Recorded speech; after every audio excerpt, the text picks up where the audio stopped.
భారత్ ను అంతర్జాతీయ కోర్టు బోర్డులో నిలబెట్టాలని పాకిస్తాన్ బిగ్ ప్లాన్ వేసింది. ఇక తమకు సింధు జలాలు వచ్చేసాయని ఆశపడింది. సింధు ఒప్పందాన్ని భారత్ నిలిపివేయడంపై ది హేగ్ లోని ఇంటర్నేషనల్ కోర్టును ఇస్లామాబాద్ హడావిడిగా ఆశ్రయించింది. కానీ ఇక్కడ భారత్ ఊహించని మాస్టర్ స్ట్రోక్ ఇచ్చింది.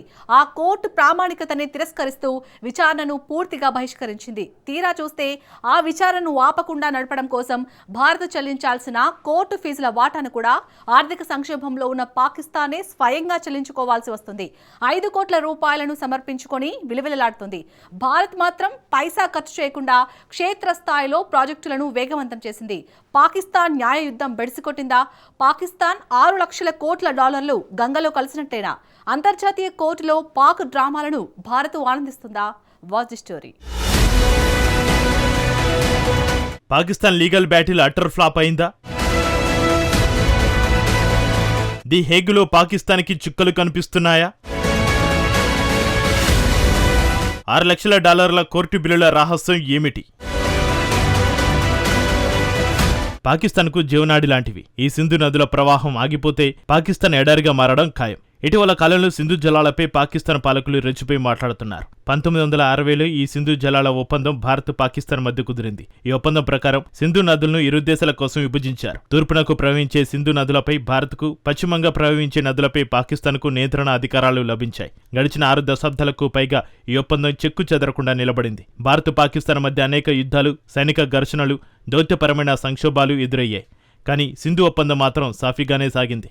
2 పొరుగు దేశాల మధ్య సంబంధాలని తెగిపోయిన సమయాల్లో కూడా సజావుగా సాగిన ఏకైక ఒప్పందంగా ఇదే కావడం విశేషం. అయితే 2025 ఏప్రిల్లో కాశ్మీర్లోని పహల్గాంలో జరిగిన దారుణ ఉగ్రదాడి సింధు ఒప్పందాన్ని పూర్తిగా మార్చేసింది. ఈ ఘటనలో 26 మంది అమాయక పర్యాటకులు ప్రాణాలు కోల్పోయారు. దీనికి భారత్ స్పందించిన తీరు కేవలం సాధారణ దౌత్యపరమైన నిరసనలకు, సైనిక హెచ్చరికలకు పరిమితం కాలేదు. సరిహద్దులో పాకిస్తాన్ కొనసాగిస్తున్న ఉగ్రవాదంతో ఇరు దేశాల మధ్య సహకారానికి ఉన్న మూల స్తంభాలే దెబ్బతిన్నాయని ఢిల్లీ స్పష్టం చేసింది. తొలిసారి సింధు జలాల ఒప్పందాన్ని తాత్కాలికంగా భారత్ పక్కనబెట్టింది.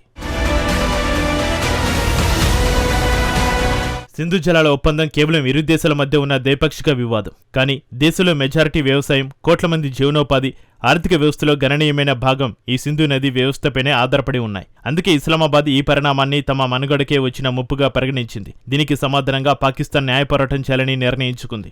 ఈ క్రమంలో ది హేగ్లోని అంతర్జాతీయ కోర్టును ఆశ్రయించింది. వాస్తవానికి భారత్ నిర్మిస్తున్న కిషన్ గంగా, రట్లీ జల విద్యుత్ ప్రాజెక్టులపై సవాల్ చేస్తూ కొన్నేళ్ల కిందటి అంతర్జాతీయ కోర్టును పాకిస్తాన్ ఆశ్రయించింది. వివాదాన్ని అంతర్జాతీయ స్థాయికి తీసుకెళ్లడం, ఒక తటస్థ వేదికను రంగులోకి దించడం, భారత్కు వ్యతిరేకంగా తీర్పులు సాధించాలని పాకిస్తాన్ ప్రయత్నాలు చేస్తుంది. చర్చల్లో పాకిస్తాన్ దెబ్బకు భారత్ వణికిపోవాలన్నది ఇస్లామాబాద్ పాలకుల వ్యూహం. కాగితం మీద చూస్తే ఆ వ్యూహం ఎంతో అద్భుతంగా అనిపించింది. కానీ భారత్ అప్పటికే ఒక స్పష్టమైన నిర్ణయానికి వచ్చేస్తుంది.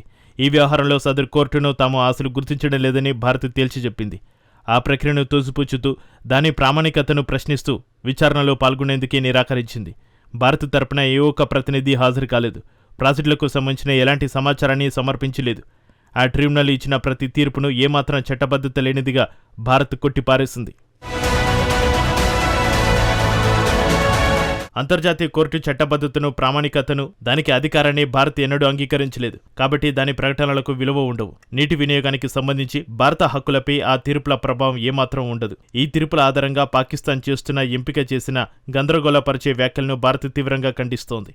2025 జూన్ 27న విడుదల చేసిన పత్రిక ప్రకటనలో భారత్ స్పష్టంగా వెల్లడించింది.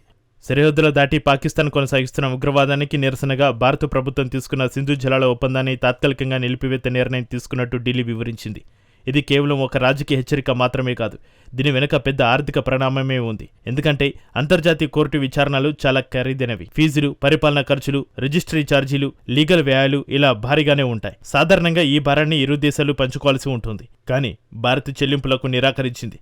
ఒకవైపు భాగస్వామి తప్పుకున్నప్పుడు రెండో వైపు ఉన్న దేశం విచారణను అలాగే ముందుకు తీసుకెళ్లాలని భావిస్తే ఆ ఖర్చుల భారమంతా ఎవరో ఒకరు మోయాల్సిందే. ఈ సందర్భంలో ఆ బాధ్యత పాకిస్తాన్ నెత్తిన పడింది. విచారణ ప్రక్రియ ఆగిపోకుండా నడవడానికి సాధారణంగా భారత్ పంచుకోవాల్సిన ఖర్చులతో సహా మొత్తాన్ని ఇప్పుడు ఇస్లామాబాదే చెల్లిస్తున్నట్లు సమాచారం. ఇప్పటికీ ఈ బిల్లు 5 కోట్లకు పైగా చేరిందని, ఇంకా పెరుగుతూనే ఉందని సమాచారం. సరిగ్గా ఇక్కడే పాకిస్తాన్కు తీవ్ర ప్రతికూల పరిస్థితులు ఎదురవుతున్నాయి. భారత్పై ఒత్తిడి పెంచవచ్చనే ఆశతో పాకిస్తాన్ ఈ న్యాయ పోరాటాన్ని ప్రారంభించింది. కానీ తీరా చూస్తే ఆ ఆర్థిక భారమంతా తానొక్కటే మోయాల్సిన పరిస్థితి తెచ్చుకుంది. అంతర్జాతీయ ద్రవ్యనిధి సంస్థ IMF విదేశీ ఆర్థిక సాయంపై పదే పదే ఆధారపడే ఒక దేశానికి ఇలా సుదీర్ఘకాలం సాగే అంతర్జాతీయ విచారణలకు నిధులు మళ్లించడం ఆషామాషి విషయమేమీ కాదు. అన్నిటికంటే ముఖ్యంగా ఎంత డబ్బు ఖర్చు చేస్తున్నా ఇస్లామాబాద్ ఆశించిన ఫలితం మాత్రం దక్కడం లేదు. సింధు జలాల ఒప్పందం నిలిపివేత కొనసాగుతూనే ఉంది. ఆ విచారణ ప్రక్రియను గుర్తించడానికి భారత్ స్పష్టంగా నిరాకరిస్తోంది. కొత్తగా చేపట్టే ప్రతి విచారణ పాకిస్తాన్కు ఖర్చును పెంచుతుందే తప్ప భారత్ వైఖరిని మార్చుకునేలా ఏమాత్రం ప్రభావితం చేయలేకపోతోంది. అంతర్జాతీయ కోర్టులో భారత్ను ఇరకాటంలో పెట్టవచ్చని పాకిస్తాన్ భావించింది. కానీ అంతిమంగా అది పాకిస్తాన్కు కొండలా పెరిగిపోతున్న బిల్లులను మాత్రమే మిగిల్చింది.